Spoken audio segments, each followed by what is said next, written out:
Well, welcome back, or welcome if it's your first time listening to Unknown and Talented. Welcome to, I guess, the first segment of Unknown and Talented behind the scenes. I thought it would be fun to put Jelan in the chair of the interviewee, since he is usually on the opposite side asking questions. If you're an OG, then you watch Face the Music. And know also in that podcast, he did a lot of sort of leading the conversation. And so I think it's fun to hear a little more about like what he does, his thoughts, and put him in the opposite space to be able to have that other point of view. Hello, I'm happy to be here. I'm on the show. All right, let's get it. What's up? Welcome to your show, Jelan. Yes. If you do not know, Jelan is a talented content creator, not only creative things as far as with the podcast, but also fitness. He's also a loving uncle, brother, son, boyfriend. He wears many hats, except he does not wear hats in real life because they do not fit over his luscious locks. So, Jelan, what is that like? All of the hats that you're wearing currently, what does it look like for you to sort of adjust when thinking about being creative, wanting to be an entrepreneur, still having that 9-to-5 job, and then having all of these relationships that mean so much to you? It's definitely a challenge. I think the main thing I do is just make sure everybody knows that I want to be an entrepreneur, that my job and my entrepreneurship is just as important. So, like, for example, my sister, I love her. She always asks me for favors. And, you know, she likes asking me for favors when I'm not working. I'm just like, I'm not working, but I'm still doing something. And now she understands that it's just as important. So I might not be getting paid the amount of money that I deserve to be getting paid for my entrepreneurship, but she understands that this is still what I want to do. And it's just as important, or even more important, to do that. But yeah, I'm balancing it. It's tough sometimes, especially now that I have a girlfriend.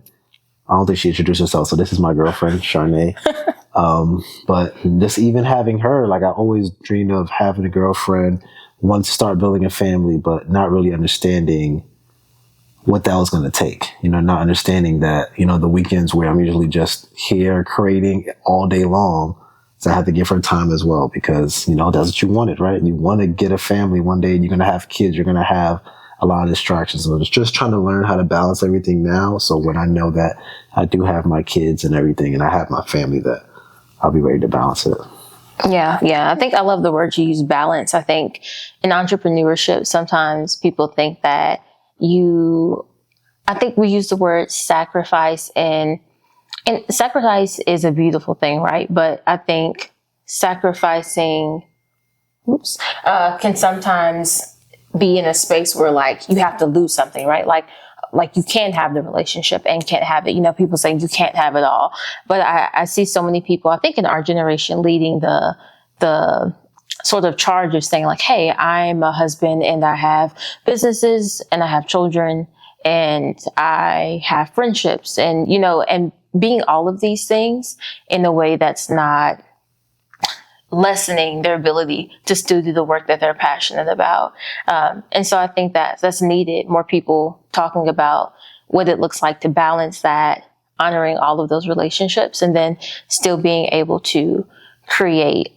So thinking about time, you did an episode, one of your solo episodes. If you haven't watched it, go peep it, talking about your time scheduling. So what does that look like for you? I know you talked about some practices to use, but what does it look like top of the day to end of the day for you, like creating, working? How do you sort of set your schedule? I think that's probably the hardest thing to do. So my goal is to wake up in the morning, journal, go to the gym, work out, come home, make breakfast, get ready for work. That's the goal. You know, that doesn't happen every morning. Sometimes I might have went to bed late and now I'm tired and I skip the gym in the morning and then go to the gym at night. So I think I have the goal of, like I said, pretty much do those things, but it always doesn't work out like that. And I feel like when you're balancing time, when you're trying to do time management, you have to understand it's not always going to be exactly perfect. Because a lot of times for me, I would get discouraged. Like, yo, I didn't go to the gym today in the morning. You know, like you look on Instagram, all you see 5 a.m., 4 a.m. They in the gym, but you don't see the struggle of some days it's tough. You might have a week where you didn't wake up early, and what do you do then? So my schedule is, to answer your question, wake up early in the morning, work out, go to work. Usually during work, I do count this in my schedule. During work, I do create. So I take my laptop and I'm in the car or in the break room editing videos, because that's a part of, the time you have. They give you a break from work. So what do? I'm not going to chill on Instagram. I want to create. So I do that for an hour, finish work, come home. Usually come home is just chill time for me. I'm making dinner, calling my girlfriend, and going to sleep. Okay. Nice. So I think one thing that you spoke to that I think more people to think about is like how to be flexible with their day. I think it's easy to make excuses, and not because you don't want to get something done, just because it's sort of natural to be like, all right, I got a lot going on. But you spoke to having like pockets in your work where you're like, okay, I have a little bit of downtime here. Instead of using it sort of idly, let me do a little bit of content creation. Even like a lot of conversations that we have, we're multitasking. So while we're cooking dinner, both of us are like on the phone, we're making dinner, folding laundry, so that we're still figuring out little pockets of space to be productive, so that it's not time just getting away from you. So how did you find those pockets of time and figure out like, hey, this is space that I can still get things done, so at the end of the day, I can feel like I've got stuff accomplished? I think it's just the introduction of making that schedule, of seeing how much time you really have. Like, if you really think about, if you just wake up for work, you don't have that much time. You wake up for work, I got to get to work for 9:30. I get off at 6. You never really think about the drive home from 6 to 6:30. I can't do nothing. I'm in the car. And then now you think about what time you want to go to bed to wake up. I can't go to bed at 10 o'clock, 10:30, because I want to work out as well. So I think actually writing it down and seeing how much time you have, let's say make breakfast takes 30 minutes, or like to going from the gym to the shower might take 15 minutes. So actually like really writing every little second that you have.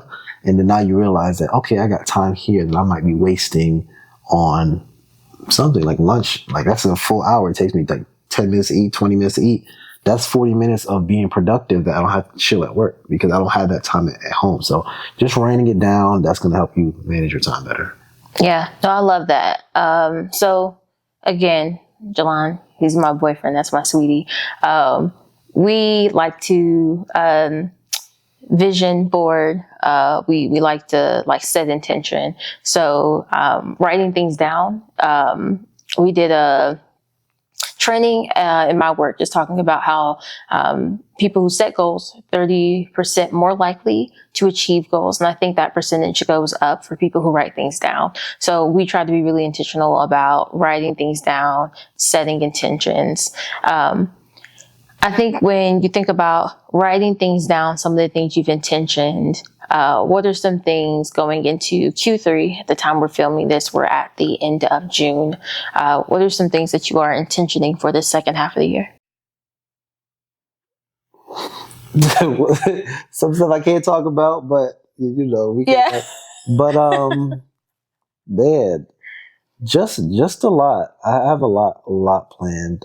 Especially with the podcast, creating that. Just be able to get a lot of guests. So right now we're a week, once a week. So I do want to move up to twice a week. So that's gonna pretty much more recording. Like even today, this is my second recording for the day, which I didn't expect we were doing. My sweetheart wants to be putting me to work. So this is the second one for the day. So just actually trying to build that up, trying to build I don't want to call it a side hustle, because it's not going to be a hustle. It's going to be something that I want to do, but I just want to get more income in. At the job, you work for a year. So then you get your money up. So I just want to be able to find something else that other than a podcast, so I can have more income. So that's what I'm working towards as well. I have been procrastinating, because you're probably going to ask me what that is. So I have been procrastinating on that. So I'm not even going to lie. Like that's something I really want to work on. What else I got for the second half? Yeah, I'm really excited about something, but I can't talk about it. But it's kind of hard to think about anything else. But yeah, no. Okay, so on the opposite side, we're at the end of Q2. What are some things that you're really proud of that you accomplished? Personal podcast, fitness, some goals that you have, that we vision around that you're like, I'm feeling really strong about this? Well, I'm just gonna say like the first 6 months, just creating this podcast. I thought about it last year a lot, just doing the music, facing music with my friends. I always thought about, you have certain visions for things. Like I have, I'm used to editing this thing, chopping it up. So it's crazy to do it like the interview style. Cause I'm used to like chopping, but you can't chop up the interview. But last year I was in a podcast with my two other friends, and just having a vision of wanting to do something, but not doing it because you also have to consider them. So I was very happy that I was able to start this podcast. So I had like free range to do it. So I started, the first episode came out in March. So I'm happy I was able to do that. Continuously doing it week by week, even when I'm tired, trying to find guests, which was very, very hard. I talked about on a recent episode where I went to an event, met a bunch of people. So I'm just getting out of my comfort zone that way. Just a lot of things that I've been doing. My main things are the podcast. I've been slacking on my workouts. I'm getting a little fat, but you're not fat, but okay. But yeah, definitely a lot of different things. Just growth. What the? Oh, the light just went out because I didn't charge it. Turn this off. It's embarrassing. Geez, it's kind of dark now. I think we still look good. Okay. What else? What else did I do? Oh, job. I had some tests I had to pass. Did I pass it last year or this year? Which year did I pass it? This year. You started some of them last year, but you finished everything up top of this year. Yeah, so I had a test where if I didn't pass it, I get fired, and I was able to do that. That's the truth. That's the truth, I was able to do that to keep my job. So yeah, I did a lot of things. Just trying to think about it and like recite it back. It's a little hard, but yeah. Yeah. No, I think it's really valuable. Even just doing this, like we're having fun. We'll see if it gets posted or not.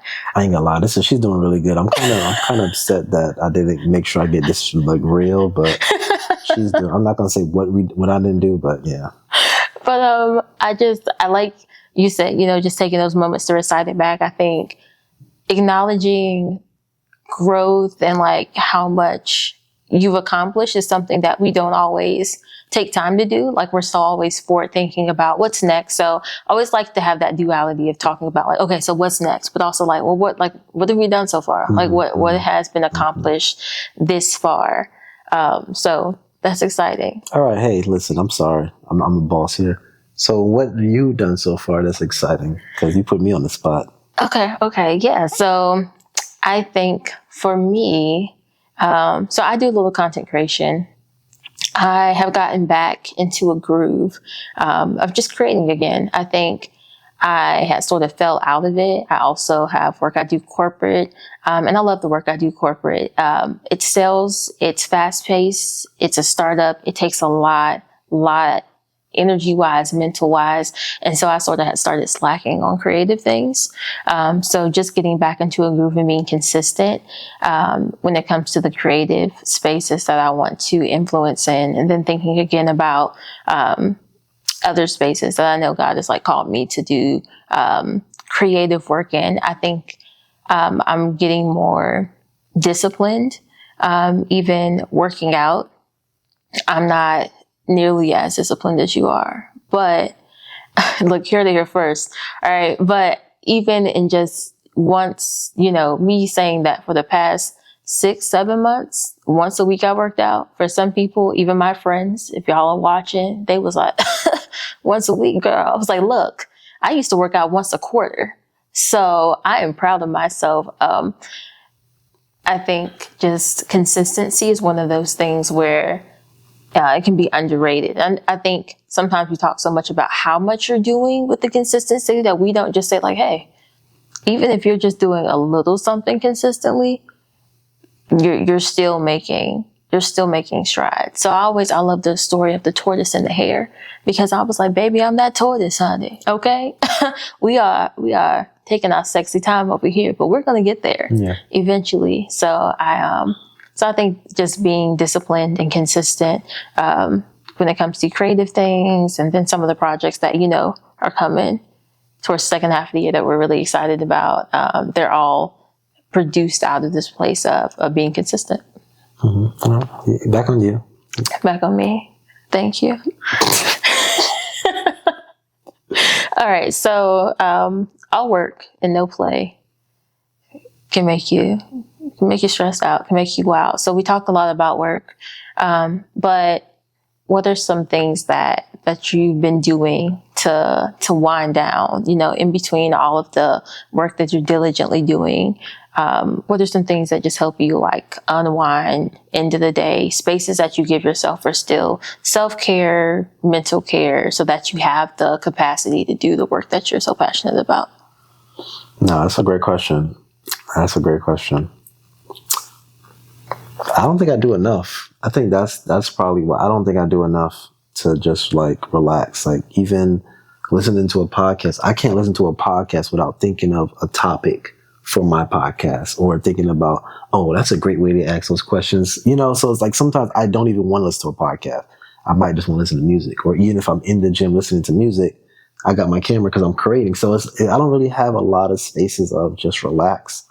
I think when I'm with you, that's my more space of relax. Like we're just creating something together or going somewhere like the movies or having like different events. But even then I have my camera, so I'm editing. So it's very hard to find pockets of just not really doing anything and just chilling. But I did a better job. That was a great question because I really don't.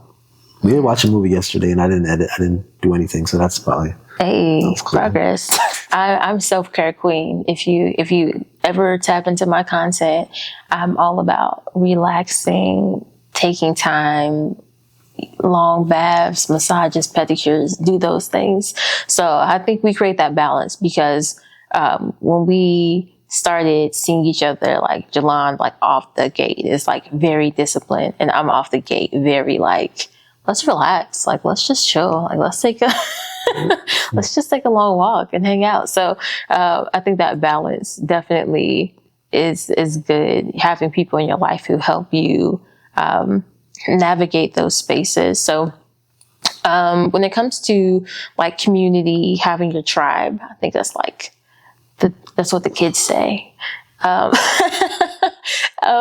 You watch a recent podcast, Lon talks about finding that community in spaces and like how valuable it is. So what does that look like based on like where we are in our city? I don't know if we drop where we live like that because I don't want people like pulling up like, hey, yo, your city was popping.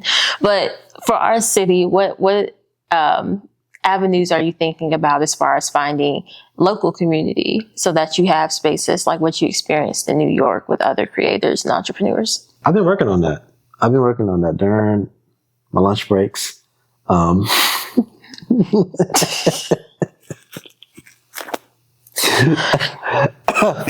need some water. During my lunch breaks at work, I was just looking up some different what is it called? What did I search? Just different events in Charlotte. I mean, right here, whatever. Different events in North Carolina that will have like entrepreneurs or business owners or somebody said like trade shows. I don't even know what trade shows are, but I looked that up too. So just to find people that are going to be good for my show. I do entrepreneurs, content creators. So just to find people that are good for my show. I haven't found anything that was recent. I mean, that's like coming up soon. Everything's like in August or whatever. But yeah, just trying to find those, hit up the people that I see on social media. If they hit me up, they say, what's up? If not, but just trying to find those kind of different events they have in the area. Yeah, no, I love that. I think tapping in like where you are in your city, like you said, it's a value. Issa Rae was talking about that. I don't remember if it was an interview or a post, but just speaking to the same value as far as like the people that you're connected with now, like those are going to be like you spoke to, the future millionaires, the people who are creating,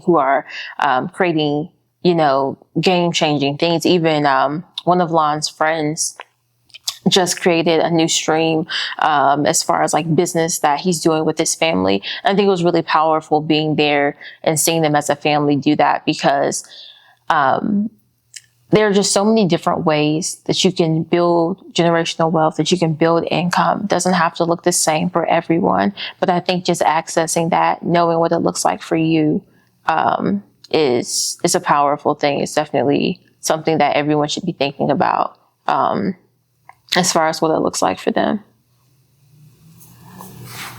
Can't fix my hair in peace. Go ahead. Play your hair. You look good. Thank you. So I think I guess I'll land here. Okay. When you think about like the impact that you want to make generationally, what are some things that like you want, like when people remember the, like, I know it's sort of like a big thing, like legacy, but when you're thinking about creating and the generations that will come after you and the generations that are watching you, what are some things that you want them to be left with when they're viewing your content, when they're watching the podcast, when they're, you know, seeing all the things that you're doing? I just want them to know that anything is possible. I think the older we get, we actually heard this in church today, the older we get, we kind of forget about our dreams. So when you're younger, they say, what you want to be when you grow up? When you're older, they say, what do you do? It's like, they don't think about, you know, where you can go. They think that, you know, you hit a certain age, this is your last destination. I want people to know that there's more room to grow. And that's why I created this podcast, Unknown and Talented, because people are extremely talented, but, you know, they're unknown or their story is unknown. So I use this to share that, to show people that are in similar situations that, you know, it's possible. You know, they might not be on the main stage, but they're still following their dreams. People are still not working and they're entrepreneurs doing it themselves. So just showing people that, you know, people are out here doing the same thing you want to do. They might not be the super known or super empowered person out here, but they're still doing it, to show people that you don't have to be this famous person to do what you really want to do. And that's the reason why I'm making this. That's why I think creating spaces to tell stories, whether it's visually, the story that you tell, you know, physically when you're working out, like, I think there are just so many spaces that, I think everything's telling a story. Music is telling a story. Art's telling a story. And then I think the narrative that you're creating, it's doing that. You're creating that space where people, even if they aren't creators, even if they aren't entrepreneurs, are thinking about the things, you know, we're all gifted. Everyone has talents and spaces, and it may not fall into entrepreneurship, but it will still be a space of leadership. It will still be a space of influence. And so I think within that, it's dope what you're doing. I appreciate that. Thank you very much. I appreciate you, you know, sitting me down, having this conversation, because people don't want to interview me, you know. They want me to interview them. So I'm happy that you was able to give me this space to be able to express who I am, tell the world, especially my own podcast, what I do. So that's fire. That's fire. Awesome. Well, thanks for tuning in to this behind the scenes of Unknown and Talented. If you have not already, please like, subscribe, share, and until next time, be easy. We wanted it like that. Be easy. All right, we're done. No, you gotta have a sign off. Mine's gonna be like, be easy. I want that to be the sign off.